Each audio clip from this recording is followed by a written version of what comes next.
Hello, wrestling friends. I'm Matt Coon, and that means you're listening to the Gentleman Villain Podcast with William Regal.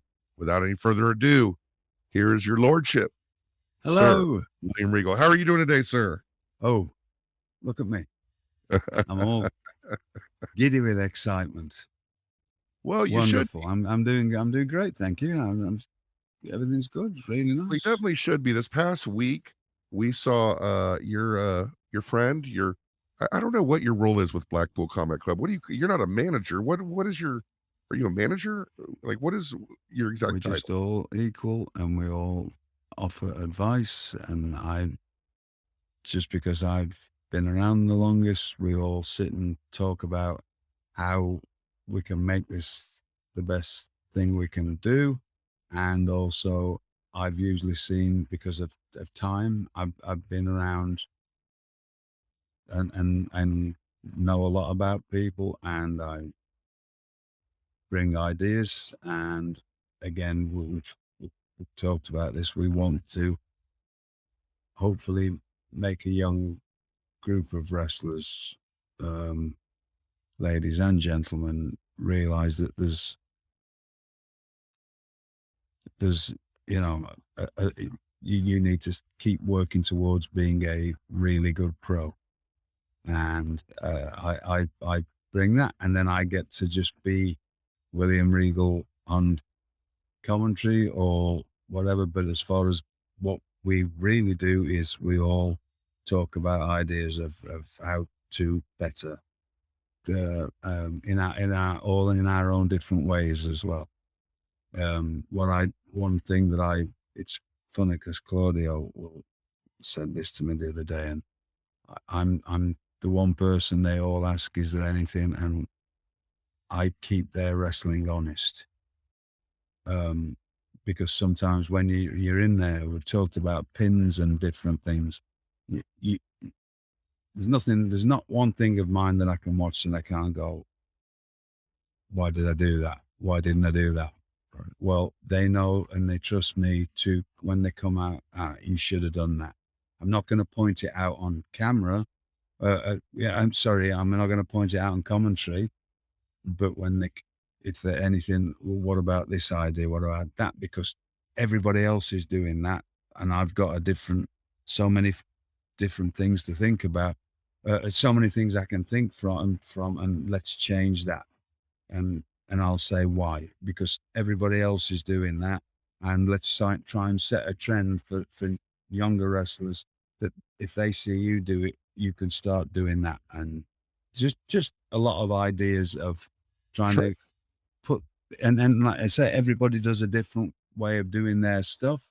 So not everything is, we're just all a complete collective of trying to make this at the core base of this is to make the quality of wrestling better. It doesn't matter if it's John doing his style, if it's Claudio doing his, Brian and Wheeler, we're all trying to pass on as much as possible so he can create whatever he can create, because hopefully him and all the other young wrestlers create something new. Because I think we've talked about this. Everything, I mentioned this on quite a few podcasts ago.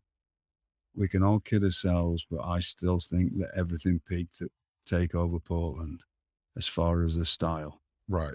And we need to, as I think, otherwise we just keep running on the set, doing the same stuff. No matter how good it is, we want to leave, to try to change things and make people realize that there's, if you're interested in the styles that we do, how to do them and make it look different, because otherwise everything just becomes the same. And there's been a lot of the same for the last 20 years, and it needs to start. And I don't know what that is yet. None of us know that, but we know that if we do things right and we keep doing them at the level and all the athletes and that's including me. I'm trained. I won't ask any of them to do things that I won't do. So I'm training as well. And we're just all getting into our groove of trying to leave a to inspire young talent to work hard and to maybe watch some of the stuff we do. Well, Then there's other people on the show, which is a great thing with AEW, doing different styles. all right. But you can take bits of what we're doing and add it to that. The physicality, the different whatever it is. It's all to help wrestling. Well, if you're listening to this show on the day that it drops, you would have witnessed a match last night, which would have John Moxley against Chris Jericho. But this previous weekend, we saw maybe someone along the lines of what you're talking about. We saw Claudio defend the ROH title against a young man, which to my layman's eyes appears to be some special. This Takeshita, Yes, he's got it, doesn't he? Like, he certainly does. great, isn't he? Is an incredible, just incredibly talented man. Some incredibly talented young wrestlers out there, men and women. You know, just that's it. You know, because all the I'm going back to my NXT time. Everybody that was in the 20s there now are all in the 30s. Well, now it's the time of the mid 20-year-olds to start coming to the top, and there's some really good ones out there across the board, and Takeshita's one of them. But you know, there's a lot. You know, so Wheeler and Daniel and you know, Dante Martins. He's not even got to that age yet. He's still and there's so many of the and then in other companies there's an incredible amount of young early 20s and mid 20-year-olds that are all going to come into their own, and that's all over the world. I'm starting to take notice of that, of how there's a really one thing that COVID has seemed to have done is these it held a lot of people's, if they started in the 20s or a bit before, they've lost a couple of years. Well, the ones who are really determined are kicking it into gear now as much as possible. So it's making them, you know, they're trying to get it all going. And, you know, I see a lot from, I've started really paying attention to because that's what it should be. It should be the mid 20-year-olds now should be coming into their own. And they all unfortunately got held up with COVID. Right. Everybody did, but that group of, you know, that when I was starting, you know, if I'd have had 2 years off, that would have been a big setback for me, and probably I wouldn't have got to where I got to. It means a lot in your developmental years. You know, I deal with Yes. these kids, and these kids lost their 7th and 8th and 9th grades to this COVID thing, right? Mhm. And when we're talking about people developing the skills that you need in a profession as complicated and needs as much dedication as professional wrestling, they're really kind of paying the price now. And what you're saying is the ones who really want it are the ones who realize it and are stepping up right now, right? And they're stepping up and they're training hard, and you can just watch. I mean, I've there's an incredible group of up round about the mid 20 across the world now in every promotion, and that's whether you've seen them and all yet or not, but that's a great thing. That's a great thing. So and I'm not going to throw names out because it puts too much pressure on people, but Sure. I can go from company to company to company to company. There's something special. There's going to be a lot of, you know, there's people I'm watching now that I think are, it's not going to take them till they get to the mid 30s to be showing the world how good they are. Because it usually does. It usually takes to you about 30 to start, you know, really people knowing you, but they're all getting a lot of it because they're getting thrown out there very quickly now. But the ones who are prepared and the ones who work hard and the ones who put all the training in and they're not playing at this, what a group of, and you know, really talented mid 20, and before that, like 20 onwards, teenagers, some of them teenagers. And then, so they're seeing their people of more of their age group flourishing, like Wheeler and Daniel and Takeshita. And I'm not, at the moment, I'm working in AEW, so I'm going to stick to that. But there's, every company has got this group of people, it's good. It's very good for wrestling. Of course, this is an asked and answered episode of Gentleman Villain Podcast, where we ask questions and we get questions from Twitter. And I've warned the Twitter people, make the questions good. And for you, Mr. Regal, I'm going to follow up with a question of my own real quick. I'm not sure if you know about this young fella, but he is signed to an AEW developmental contract. Are you in the loop at all on Nick Wayne? Have you seen him at all? I knew his dad. Yeah, buddy, right? Yeah. Yeah, so I've known about him since he was young. I got to meet him a couple of times recently, and what a lovely, polite young man he is. Have you seen him wrestle at all? Yes, and he's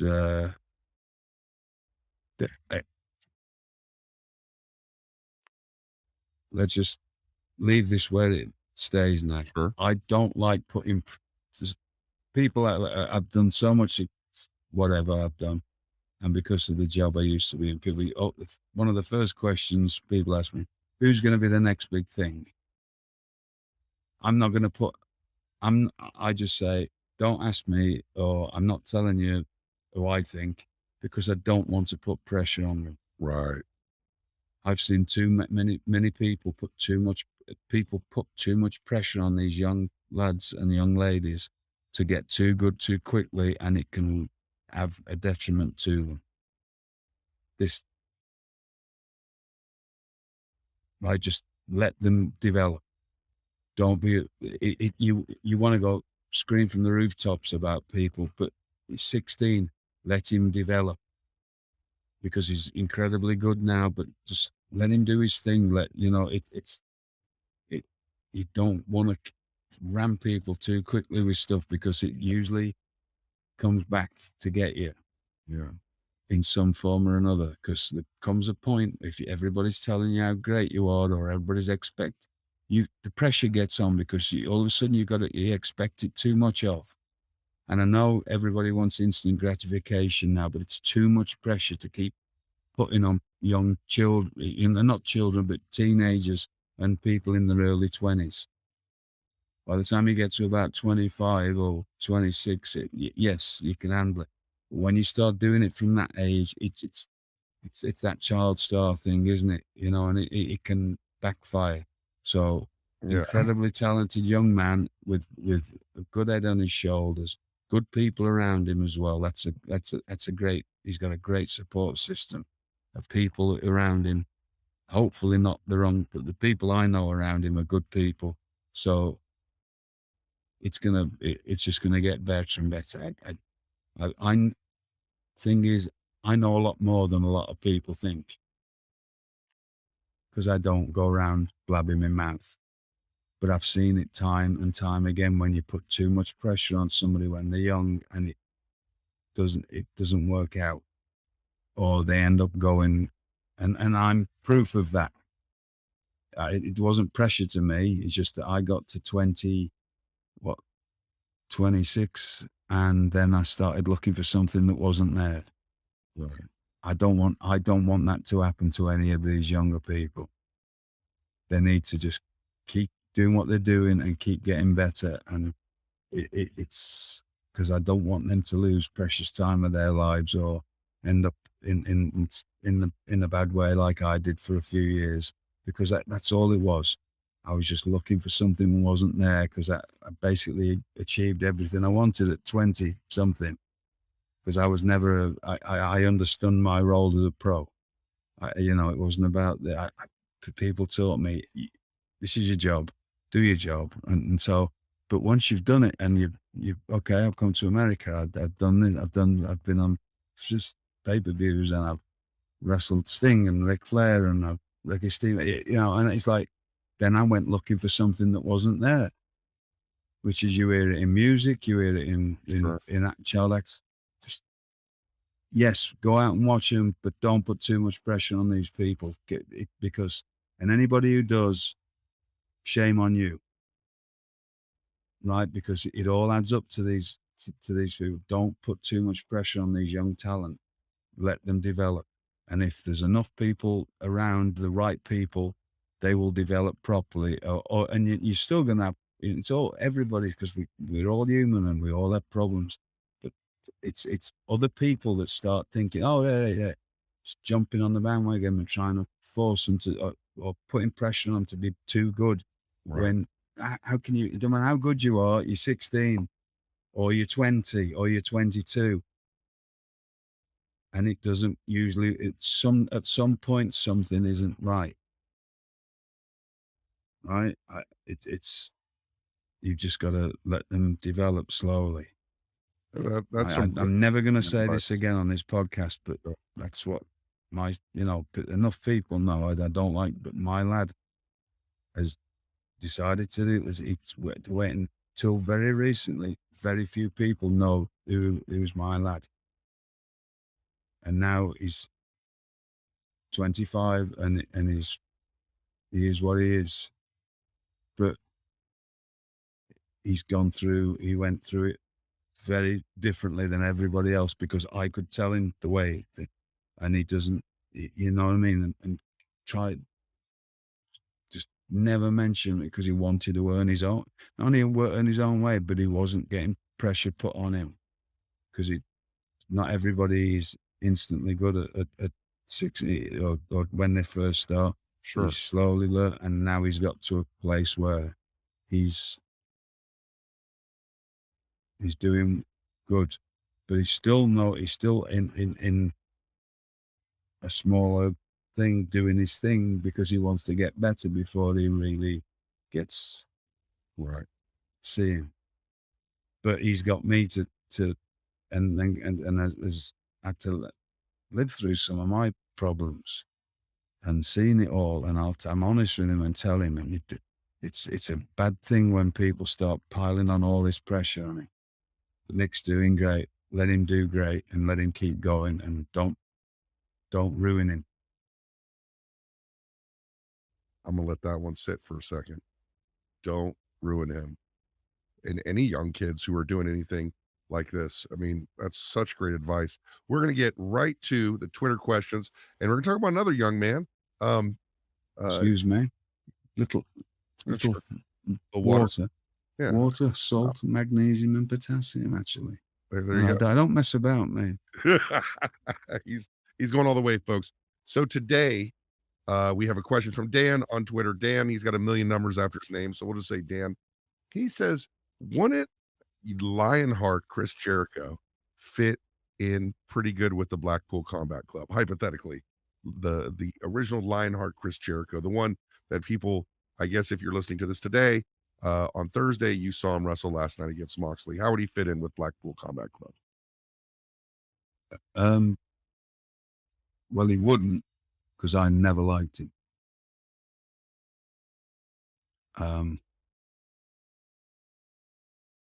We don't get on. But as far as his drive, his fighting spirit, his incredible brain, he would fit in. But I can't be around him for more than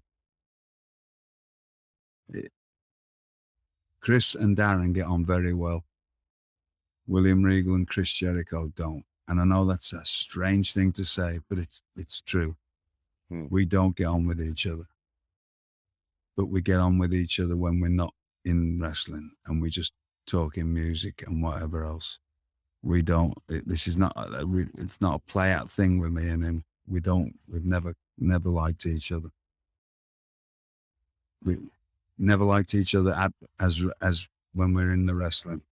So, but as far as everything else, yes, I mean, he's he went out and showed the world from a very young age and got people to pay attention to him, and went all over the world and did everything what you've got to do. But we wouldn't be able to. I can't. I openly say, me and John Moxley have a different kind of relationship. I can't control him, But me and Chris, we just couldn't be in the same group together. We wouldn't get on. Well, that's a very honest answer, Mr. Regal, and we have a totally different kind of question. And this question comes to us by way of a young man named Ryan Nemeth, who I think you're aware of, is a professional wrestler in AEW. Yes. And he wants to know something very, a lot of wrestlers listen to the show and want good advice. This is a question he has for you. Why wasn't Slade a bigger deal in the time, the band Slade? Why wasn't Slade a bigger deal? Why? Well, Slade were a huge deal. Slade is my favorite band of all I time. think he's First talking things I about can in remember. America, perhaps, like they In did a America. crossover thing that. Unfortunately, every time that they tried to do something bad happened, and it was just, I'm not, is it basically the luck of the draw? It's like, why did Saxon not become a huge Saxon? thing? Wow. Okay. But Saxon and still can tour Europe and do incredible. Motorhead, the same. Yeah, there's a lot of people who talk about Motorhead, but when Motorhead, they weren't doing massive arenas unless they were on with other people in America. They are the band that are the most influential band over all the rock bands. Diamond Head as well, in my youth. Diamond Head. And Diamond Head is the new wave of British heavy metal band that influenced Metallica. Well, it was heavy rock music. Yeah. It became, the Americans, I think, called it the new wave of British. Right. It's like the English beat. It was the beat.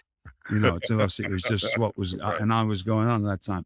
Slade Slade had more number ones than the Beatles in Britain. Wow. The only person to rival them on number ones was ABBA. Slade are my favorite band. Noddy Holder, Chris Jericho.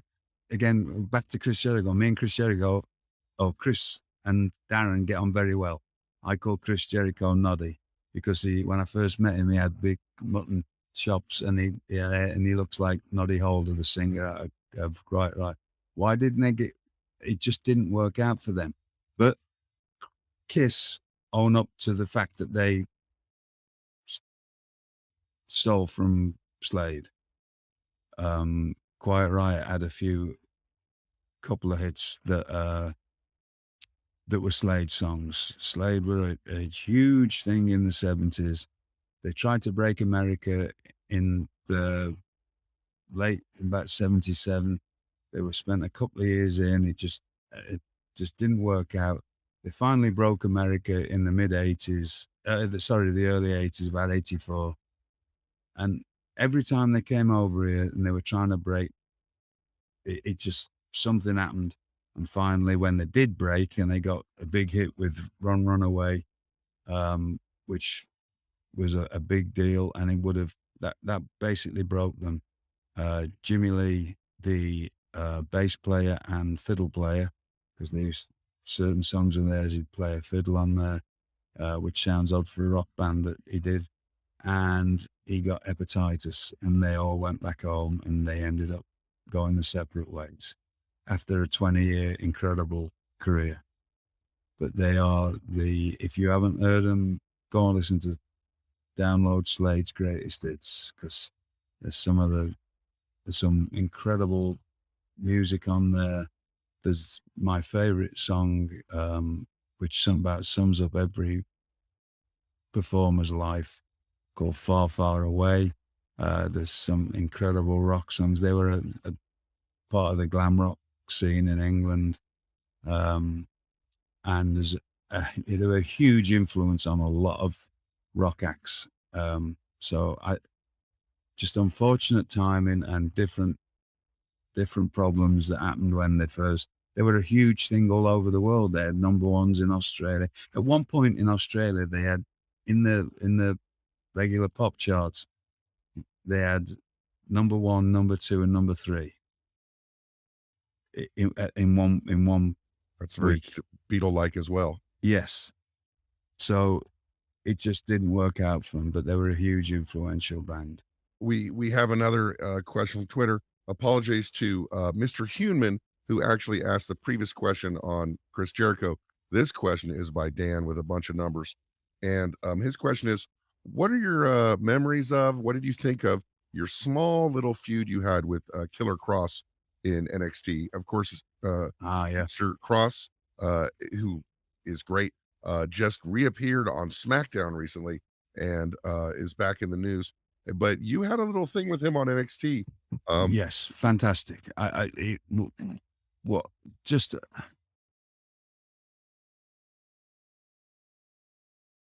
there's a lot of myth and there's a lot of nonsense that goes on about what was going on in the last couple of years of NXT. We were in survival mode because that's all we could do. We were taping, and unfortunately for Killer Kross, he came into NXT when we were in COVID. Wasn't unfortunately because he did incredibly well, but he came in COVID. Everybody seems to forget these things, and they'll fantasize about what happened, or all these myths will grow out of it, and they'll make things up. He came in COVID, and he did incredibly well, and we, I used to not be on the show that much, but we had to rely on people who could hit to put a show out every week, and he fit in and he did his bit and he did it well. And the act with Scarlett is fantastic. And then the things that we did together, we just, as with anybody, Adam Cole's another one that I always did stuff with. Short time with Kevin Owens. Pros who know how to react to each other, it always works. And I'm really glad that he's going to get a chance again because he's a good lad. He's a talent. He's a great act. Yes. But that some of the stuff that he's capable of, his range. I think there was the one when Samoa Joe came back. There's a promo segment that we did where I was just, and there was nothing written for that at all. It was just me going out. And in a time when things were, it was bleak. It was a bleak time for everybody. Everybody seems to have forgot what the last few years were like and what we were all going through. It was like the closest thing any of us are going to come to a world war. Right? Mm-hmm. As far as, and you'd think that people would have come out of this, I'm just going to go on a bit of a rant here, come out of this being more appreciative of life. I know, well, I am anyway, because I was before COVID, because I've always appreciated life, but then I nearly died in 2018. I'd made peace with dying. But COVID made people realize life's precious, and that nobody seems to have took that on board. Like, you talk to people that come out after World War II or of whatever war that there's been got, and people seem to come out of it appreciative, more appreciation for life. COVID hasn't done that, and it's made people seem to be a lot worse and more sniping at each other and more like. Anyway, that's my little thing out. Life's precious, enjoy it.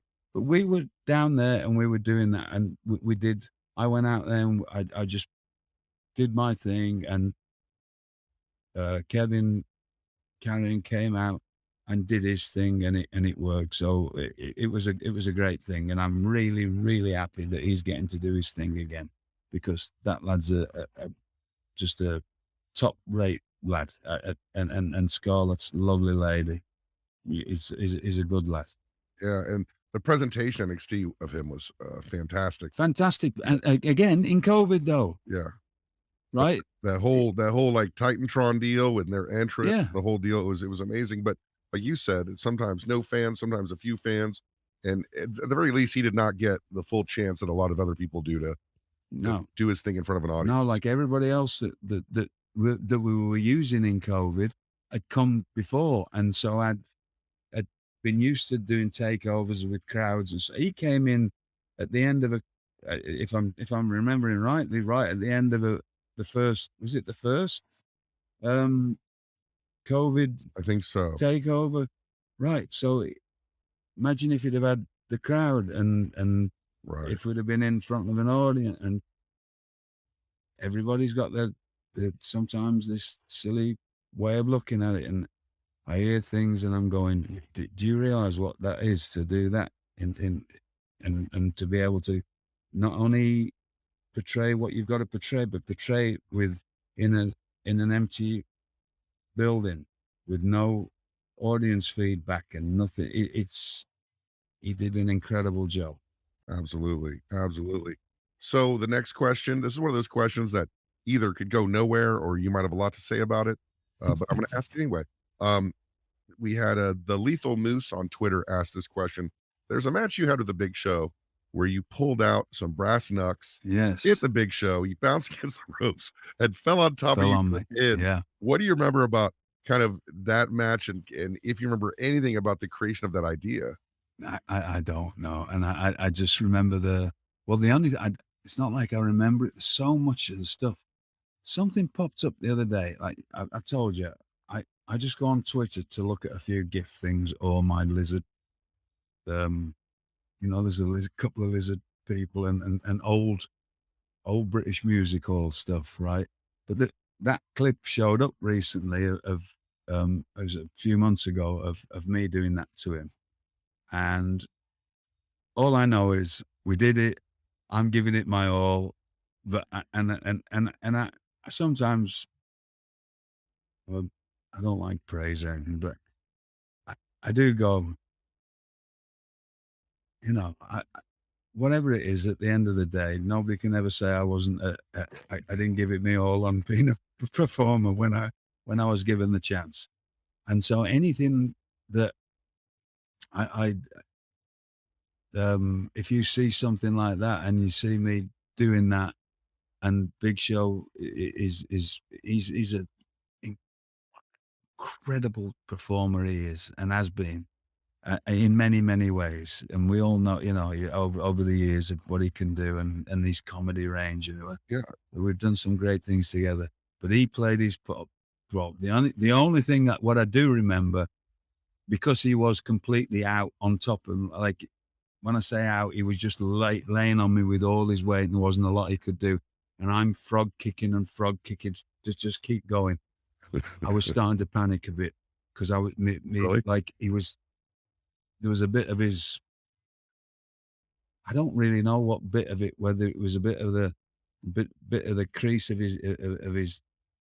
Let me just say breast. Can I say breast? Sure, sure. Right. There was something, or Was his or you his stuck in his bosom. or his raspberry ripple, his nipple or something was like there was something right over my mouth, and so it was like pushing my nose off, and so, I've got plenty of stamina. I've always had plenty of go. I might not look as good as a lot of people, but there's nobody could blow me up, right? Even when I had a bad heart and nothing, I could always, because I could pace myself.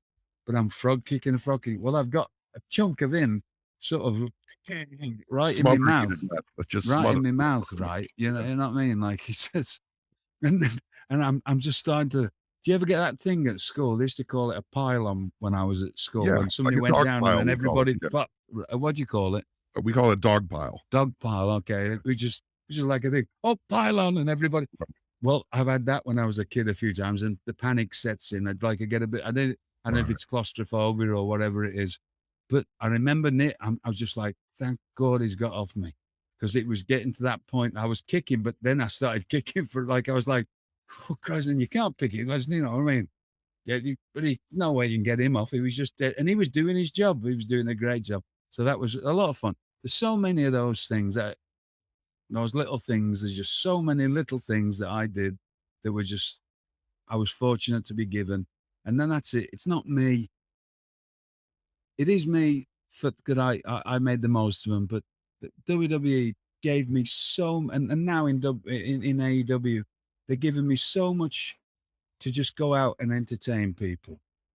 And hopefully one day people just, if nothing else, if you don't like my style of wrestling, or some people only see me, like some people, I hear certain things off people, and I thought, have you ever actually watched any? But no, then I check myself. No, why would you? Why would you have time to watch all of my body of work? Right. Because some people don't, they might have seen me at the early 2000s or when I was not at my best, in the late, like 98 or something. They may not see the best of me. But if you've watched enough of what I've done, the backstage stuff and the entertaining stuff is a body of work, and it's like I've had some incredible opportunities to leave a body of work, and I'm still getting them now because every time I go out in commentary, I'm just making the most of it, and I'm whatever we do, and I've got all this freedom, and I always had that freedom in WWE. They just go, right, yeah, Regal's a man for that, and he's going to make that work, and so thank you to everybody who's ever given me that opportunity, because if you just put that stuff together, it's just non-stop amount of stuff. I mean, there's people put a lot of stuff on of things of me, and you see the usual stuff of me and Crime Time and me and the different thing. That thing with Big Show shows up every now and then, and there's it, what a charm life that I've been given that since I was 25. I've been given that much free reign on creating entertaining, memorable moments since I was 25, and it's still going on today. So thanks to everyone who's ever given me that. Thanks to everybody who's ever watched it, and I hope I've made you smile. Well, for sure. And something that might make you smile at home is Athletic Greens. This podcast Mm. has been sponsored by Athletic Greens. And this is a product that I use pretty much every day. I started taking Yes. it because I just wanted to have better health. I'm 50 years old now, trying to get a little better health into my life. And Mr. Regal, you're taking it as well. Yes. And I believe you've had a pretty good experience with it. Yes, I love it, and it's a great product. I highly recommend it.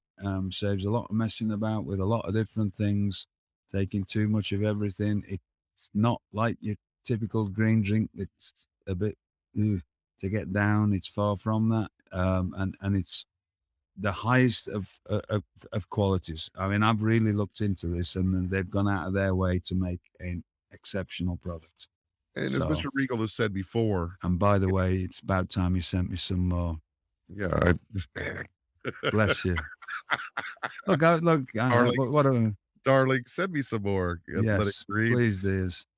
because as Mr. Regal, Unfortunately, everybody else in my house is dipping into it. So they sent me mine, and they're all on it now. We're like a bunch of spring chickens in here now. We're all running around on it. and it saved everybody else the trouble of trying to sneak you your vegetables because you're not, Well, I don't eat them. you don't like them. And so, what is It's this not that I stuff? don't like them. I don't digest them well. Right. And I've had to learn, because of health problems, I've had to learn what I can and can't eat. And I don't digest green vegetables. It's all right saying I'm getting into a lot of things, but they have taken the best of everything, but also taken out the stuff that a lot of people, there's anti-nutrients in certain vegetables that some people are fine with, some people aren't. They've taken those out, so it's safe for everybody. How many people do you know that eat greens and they end up with a bloated stomach, broccoli or whatever? Well, then Right. you're not digesting it. If you've got if you bloat off something, well, they've done all the work for you, so you get all the benefits without any of those things that affect certain people.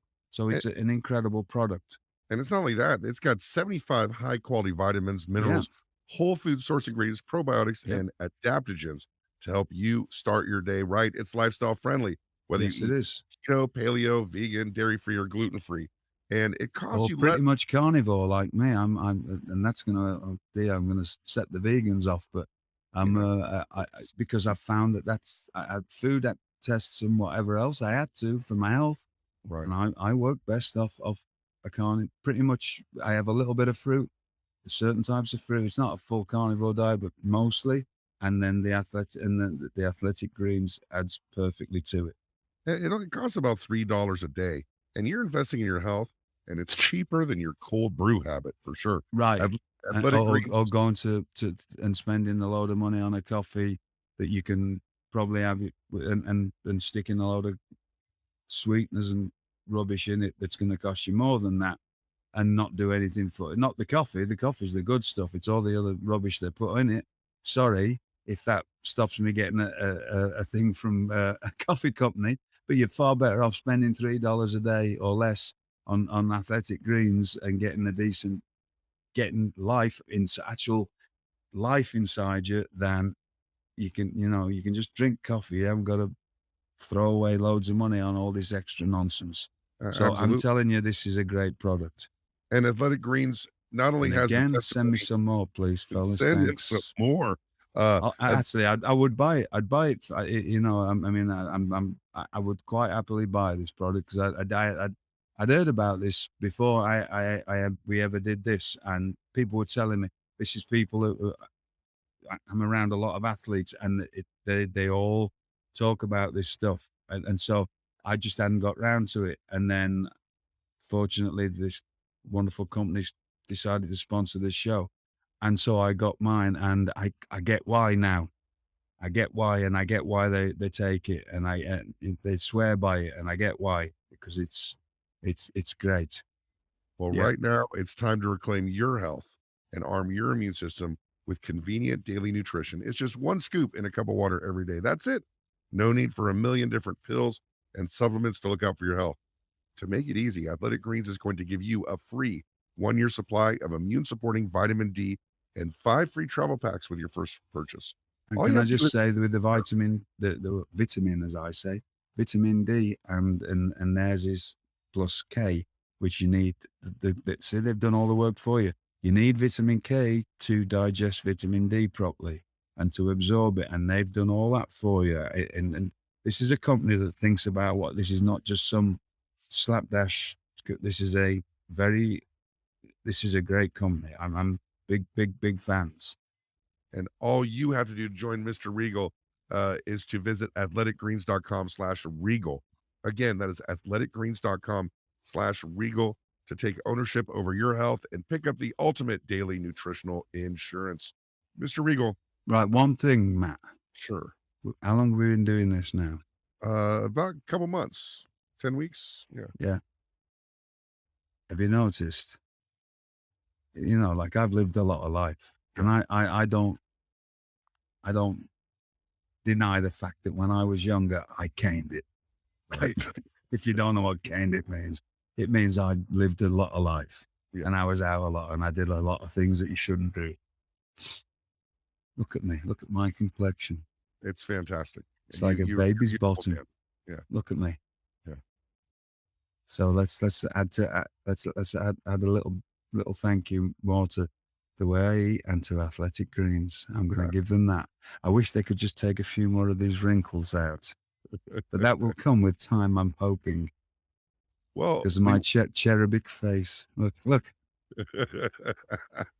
well, speaking of that cherubic face, we have a couple other questions from Twitter. Excuse for you. me.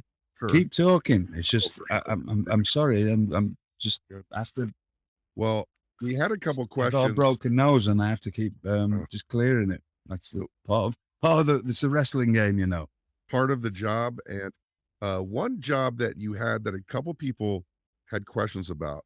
One asked if you would ever do something like this, and one asked that about you said a little something about this about you having your own promotion and you starting your own promotion. Yes, that nearly happened in did it? And I was offered the money, yeah.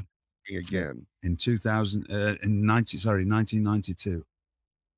My great friend of mine, I will not mention his name on here, and the only reason is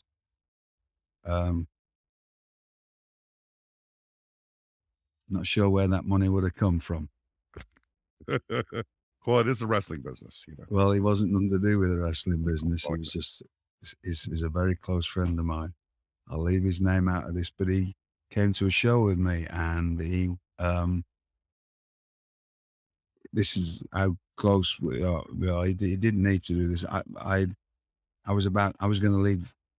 There's a point. I was leaving to go to India on the 1st of March, 1992. And I was away for the rest of the year, going from one country to the next. And then I came to America.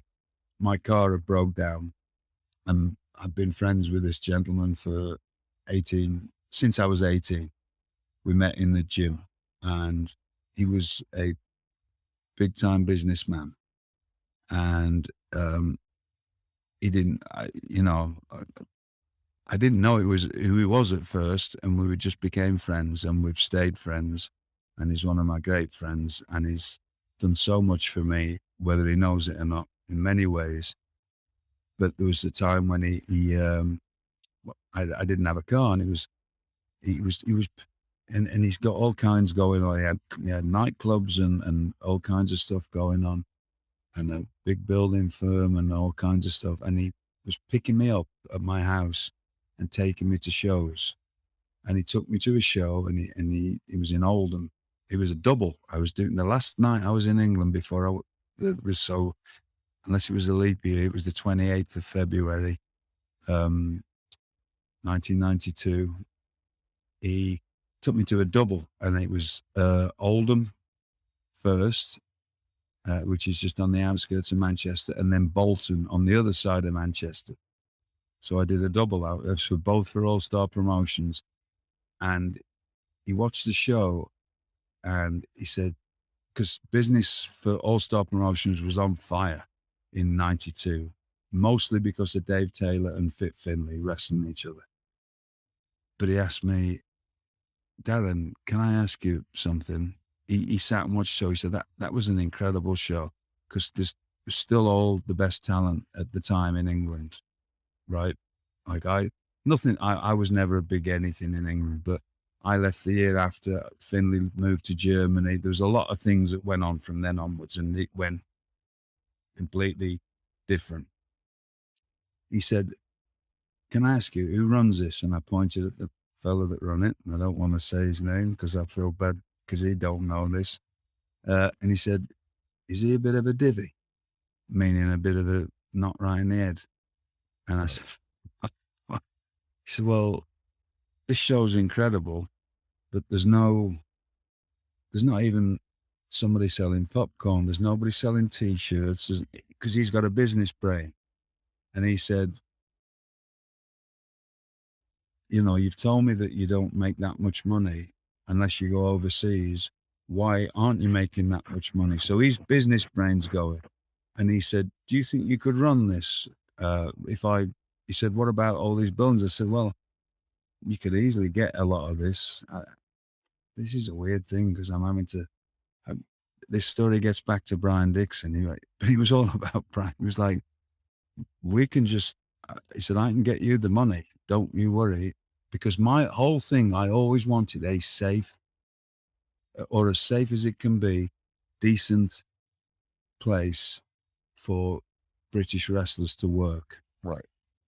That where promoters didn't take you for a ride, you got a weekly paycheck of whatever it may be. Everything that, I'm going to have to say this, and it might have, but everything that NXT UK became, and there's people will knock NXT UK, but NXT UK became a safe, with the best trainers, a great training facility, and COVID knocked it about a bit. But anybody who works there, you're going to have the usual frustrations of, because egos and whatever, but they all got paid for weekly wage. They all got the best train. They're all better for being there. They're all far, and they'll all tell you that they're all far better for being there.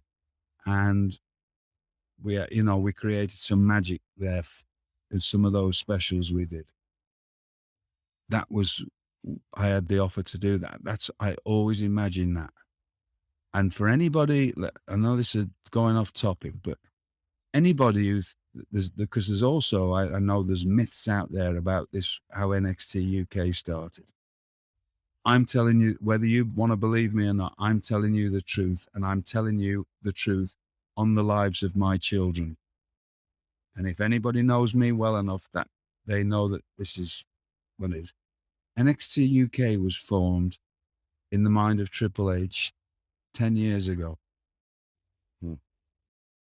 Because we were in England, and my friend Robbie Brookside was still in England. There was another friend of mine getting the extras, He's no longer with us, so I don't want to say too much, but I found out he was taking a few liberties with having, here's a little tip for everybody. Listen to what I'm going to say now. There is not, the only people in real power are the people who control the money. Whenever you get a position in, this is a good topic for this point. Whenever you get a position, never think you have any real power. Don't abuse that power, because you don't. It's one of the things that has got me through this. I have never thought I had any power, or not that I, believe me, I can call up anybody and get a lot of things done, but I don't ever think I have, and I truly don't, right? But this person that was getting the extras was taking a few liberties with people. He was charging them to get them tryouts with WWE. He was doing a few things that I didn't like. Although I knew him and I liked him and I got on well with him, I didn't like the way he was doing that, because I don't like that. I'm very at this. There's a lot of, we've heard the word carny in wrestling. There's a lot of carny stuff goes on, and I don't like it. And I try to avoid it, and I try to change it. And you might as well say this, and I'm saying it now. That was the whole point of NXT, was to try to change as much of the carny. You hear about the culture of NXT, was to change as much of the carny nonsense that goes on in wrestling, was to change that. That we're all polite athletes that you can be proud to be of, and not, oh my God, there's these carnied up wrestlers. You can all take this how you want, and if you want to get offended, then I don't care. Come and take it out on me if you want. And I'm 54 and I really don't care. Right? I've never wanted, I'm a carny wrestler who's never acted like one. I want this to be something different. I want people to be able to hold your head up high that you're a professional wrestler or a sports ender, whatever it may be. So 10 years ago, I asked my friend Robbie Brookside to take over when I got the job, to take over doing the extras. The first time, which was very quickly, we were in England. Triple H, because of, he'd met Robbie, but because me and him used to travel together when we were as the Blue Bloods, before the Blue Bloods, you knew a lot about Robbie, because I would, even when I was training with him, I would show him things. I said, oh yeah. And he just knew about Robbie. Oh yeah, Robbie told me this, Robbie. So he knew about Robbie, and they'd met and they'd always got on. And I'd asked Robbie to get me the extras for England, knowing that he's not going to abuse them, and he's not going to, when I say abuse them, I don't mean in a bad way. I just mean that he's not going to throw his power around, right? Because he's as good as gold. He's not going to take advantage. He's not going to take advantage of any situation. Right. I'm saying this now because I know there's certain things going on in wrestling where people are getting a little bit of power and they start, or perceive power, and they start to take that. I hope you're listening to this. You have none. And there's people like me see right through you. I'll let that lay where it lays. Indeed. Right? So Triple H came to me and said, you know, Robbie, he said, this is 10 years ago. So any of this nonsense of it, yes, certain things hurried it up. But he said, we're going to open an NXT over here in the next few years. What if we bring Robbie over for a few months so he can learn our system? And so when I do open that up, he can run it. He came over 10 years ago now. Unfortunately, no, not unfortunately, far from it, because it's been great and everybody will tell you that he never left. Right. Because they realized how good he was, and he is incredibly good. and he does babysit everybody and make sure everybody he gives. I hope people realize what a precious human being they've got when they get to train with him or get to have him in their daily lives. But so any of the, but that was all I when I heard that, I'm like, great. And it eventually paid off. Unfortunately, again, COVID and different things changed that. And there was a lot of people trying to write their own narrative about, oh, you're doing this and you're doing that and WWE's doing this. No, it was to have a decent place, because I know a lot of promoters take advantage of their talent. And if you think I don't know that, you are a fool. Right? And I wanted to take as much of that out of it as possible, because I was talent and I want the talent to be treated well. Right. And not treated like idiots, or not having to, not you were holding coached things over their heads, which certain promoters do. Right. Right? I'm not going to get too far into this, but if you're listening and you are a promoter and you know that you do that, don't think that there isn't people like me that know about that. And one day that might come to bite you seriously. I'll leave it at that. Well, let's move on to another subject of maybe someone else getting treated badly.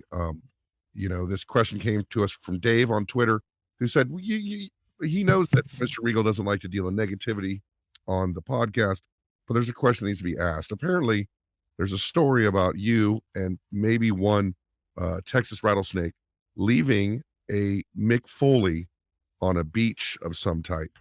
And, and he asks, don't you have a no man left behind policy? And if you could talk about that particular situation.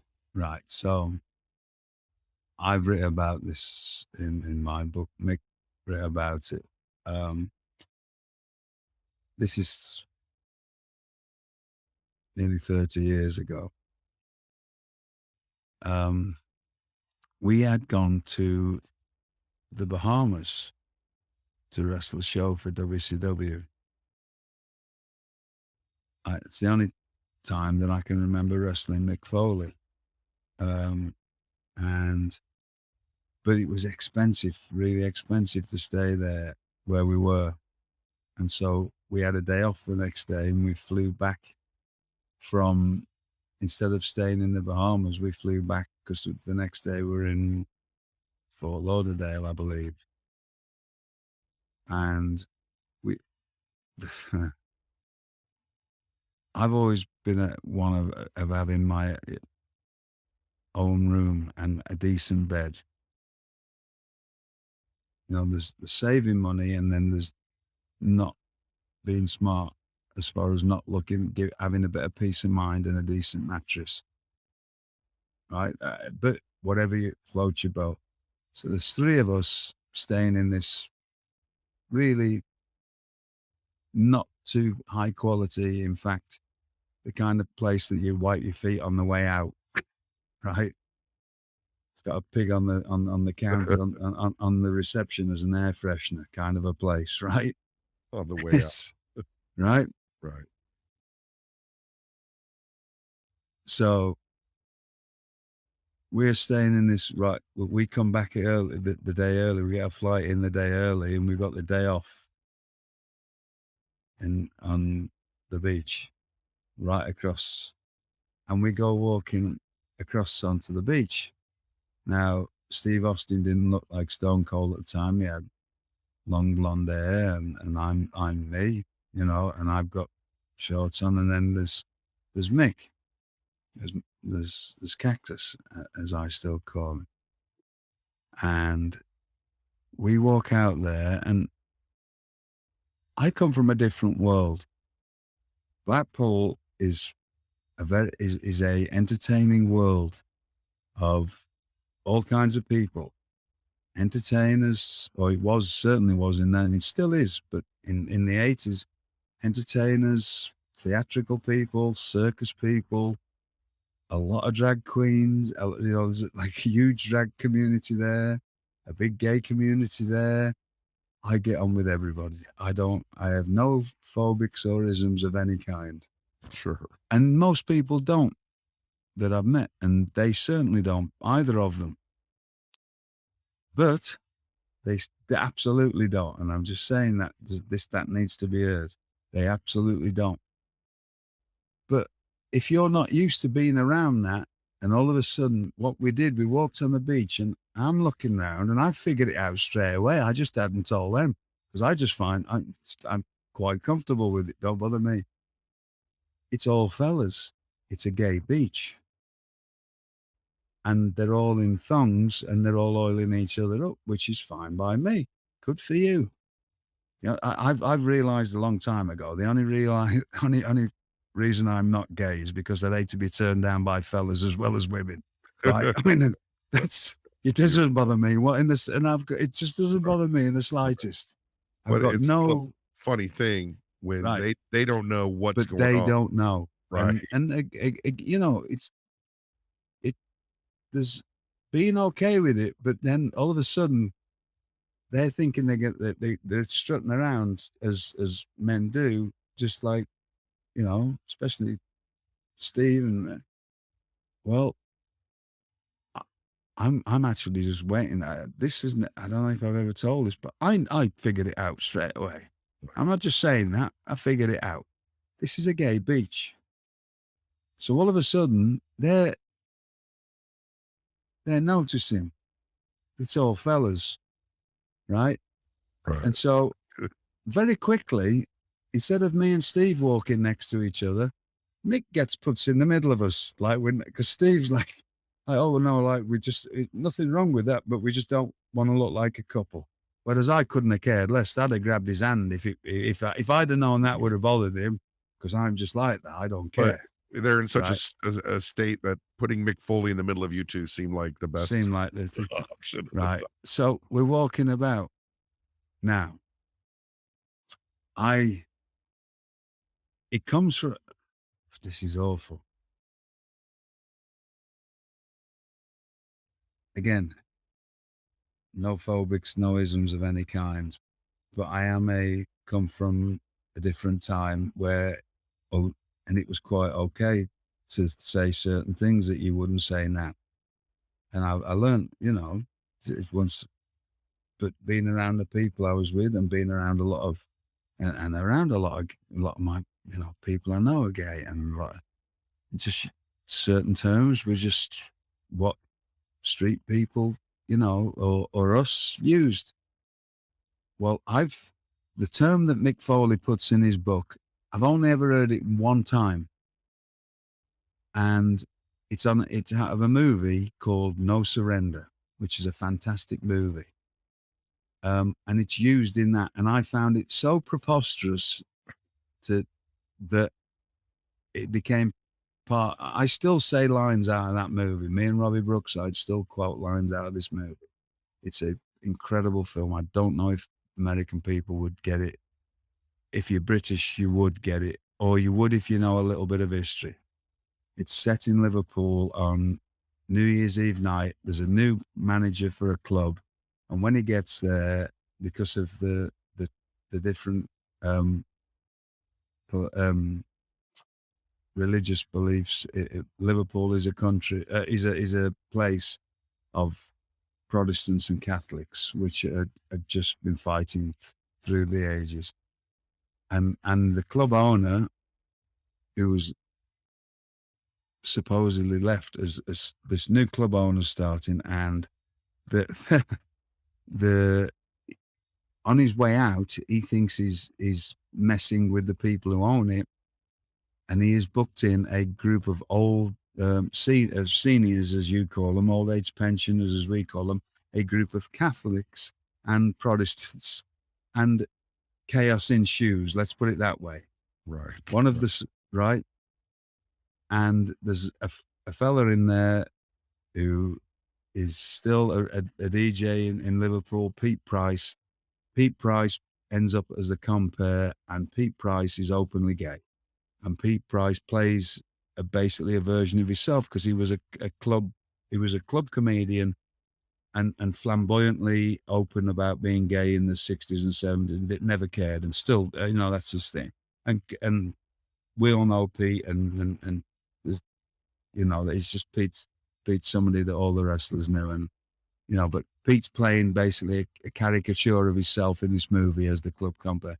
Well, he comes in, and Bernard Hill, who is a very famous British actor, who was in Titanic, and he's the bouncer, and obviously he's playing a homophobic person, and he uses this term to call Pete Price, calls him something, and it's just so ridiculous. That's what I had other terms. It was just thrown around at the time. Once I came to America, I didn't use them terms. Right. When I was around people that didn't care, I used those terms. I've never used bad terms about with race or anything, but when your friends that are all and they all talk and they call themselves old queens and whatever else, and whatever else, it's just, you know, I know it sounds like it's not. It's just, that was just what it was. And so I'm in my early 20s. I just say this word. I said, oh, we're surrounded by such and such a word. I'm not going to say it anymore because it was just, like I say, a line from a movie that I found funny, and I'd never heard it before, and I've never used it since. But that was it. As soon as we figured out, me and Steve looked at each other, and jokingly, because Mick, as Mr. Right On as he is, it's still and he's, again, all three of us, no phobics, no isms, but it's still, it's a culture shock if you've never been left on a gay beach. Right.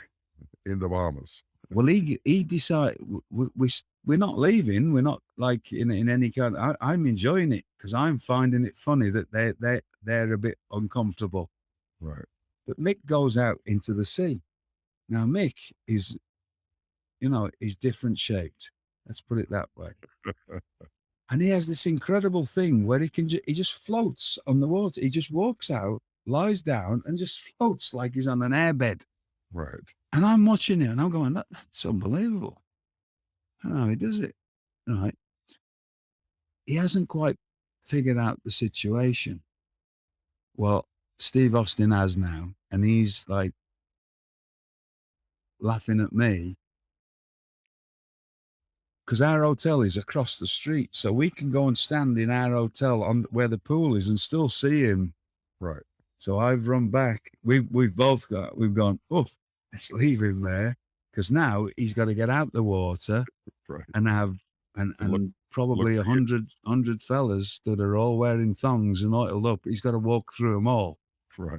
So we just ran back like little children, giggling, just to watch his own comfort as we left him there and just stood on the other side of the road because he's got out. I have to backtrack. I said that we'd figured this out. I'd figured this out. Steve and Mick, this is my recollections, they hadn't figured it out. Mick's gone in the water. That was it. I'm getting this right now. Mick was in the water. I figured it out. I've said to Steve, oh, you know, I gave it. He's like, oh, I didn't care, but Mick hasn't figured it out. Right. So Mick's got out the water thinking, oh, you know, and Mick's, you know, a wonderful man, and it's not about, again, it's male ego. It's not about trying to get any ladies. It's just, you know, the ladies are gonna see me, right? Because he's just been floating and doing something the most people don't know. Well, he gets out and realizes there's all fellas in neon yellow and pink thongs all staring at me. So he comes sort of trotting up the beach a little bit quicker, right? Like there's a baby alligator snapping at his backside, like he's quickly coming up. Like he has no idea where you guys are. Yeah, and we're just laughing at him. So that really is the story about it. It reads better in a book, but it comes across that was basically, we just left him so we could go and watch him and make him, when he realized that he was surrounded by fellas, young men in thongs, all staring at him when he thought he was going to be drying off in front of young ladies. I mean, you never know. He might have just camped out and stayed there forever. So, But why not? yeah. And good for him, you know. Hey, so this has been a great Q&A episode. You guys have some great questions over on the Gentleman Villain Twitter at Gentleman Regal. Of course, you can follow Mr. Regal at Real King Regal or myself at Matt Coon Music on Twitter. And make sure to listen to us every week. And special thanks to, of course, Stephen Diaz, who did our video and is helping us with Thank you, Stephen. recording. Wesley, who does our audio producing to get the show out. Thanks, fellas. Pre-shows. And, of course, our research guys, Derek and Richard, and Dominic D'Angelo with our social media. And we would like to thank you guys for listening to yet another episode of Gentleman Villain with William Regal. Thank you very much for listening.